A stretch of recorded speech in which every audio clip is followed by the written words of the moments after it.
रामकृष्ण विठ्ठल केशव गोविंद माधवा श्री आणि सौ अपूर्वा जिग्नेश पाटील आणि त्यांचा परिवार यांच्या वतीनं आपल्या मुंबई ते पंढरपूर पायी श्री संत रोहिदास दिंडी क्रमांक 24ला जी दिंडी जात आहे, ज्या दिंडीचं हे 49वं वर्ष आहे आणि त्यांच्या सदिश आपल्यासोबत आहेत, पण तरीसुद्धा आपल्या वाटचाली करता कुठेही आपल्या वारकऱ्यांच्या मुखी अन्नदानाची सेवा या माध्यमातून आमच्या मनोज पाटील त्यांचा परिवार जिग्नेश अपूर्वा संपूर्ण परिवाराच्या वतीनं एक फूल ना फुलाची सेवा, कारण तोफा देने वाली की नियत देखी जाते है, तोफे की किंमत नाही, ते आपली सेवा मी घेतलेली आहे सगळ्या हातावर.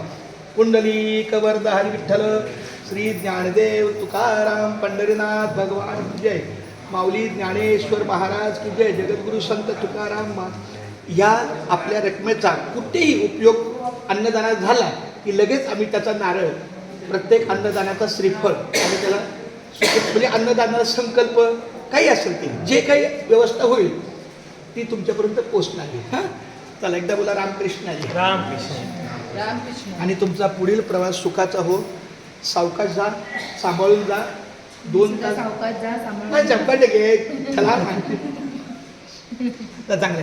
आमचा दुपारचा टप्पा काढलेला होता, पण परिस्थिती पाहता कालची सगळी अवस्था पाहता असा निर्णय घेतला की भले आता इथून पुढची कशी मुवमेंट आहे ती बघू, देवाच्या कृपेने पाऊस कमी होईल.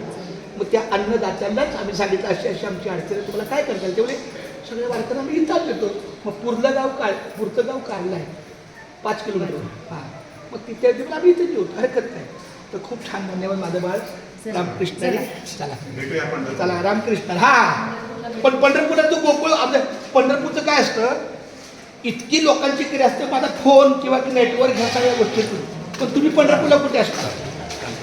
तर बघा, हे माझे DEDचे वर्गमित्र, आम्ही एकत्र 1988 ते 90 त्या 2 वर्षात आम्ही एकत्र वर्गात होतो. आज आम्ही दोघे व्याही आहे, खूप छान आहे, आमच्या मोठ्या वहिनी आहेत. छान. चला हां, सांभाळून जा. रामकृष्ण हरी. क्या बात आहे. तुम्ही जे मम्मीला सामान सांगितलं होतं ते आहे. अरे हां हां हां, आणि म्हणजे सगळं माझं फिरलेलं धुतलेलं सगळं. सगळं